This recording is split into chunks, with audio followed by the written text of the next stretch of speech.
my big brother, Dr. Nyenty, has to actually tell us what in 43 years in terms of accomplishments that our president has made, that he needs another 7 years, and whether we've enjoyed the dividends of this so-called democracy that he has talked about. In 1982, we had just 1,000 kilometers of tar roads in Cameroon. Today, we have 10,000 kilometers of tar roads in this country. Is Cameroon a bed of roses? Certainly no. Is everything fine in Cameroon?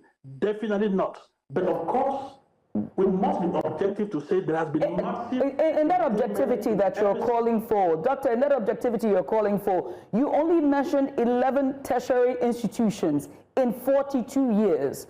And it just really shows what, you know, our guest here in the studio, Kathleen, is talking about. As you are also calling all this infrastructure, which, I mean, compared for 42 years, seems to be, you know, minuscule at this point. I have to also ask about the autonomy of institutions, the judiciary, the electoral bodies, and most importantly, the Fourth Estate. Has Biya's rule at this point have aided these institutions to be autonomous?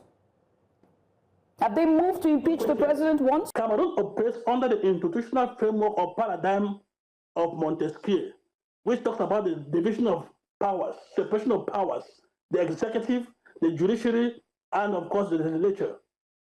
Section 37 of the Cameroonian constitution is very clear that the judiciary is independent of the executive and of the legislative bodies.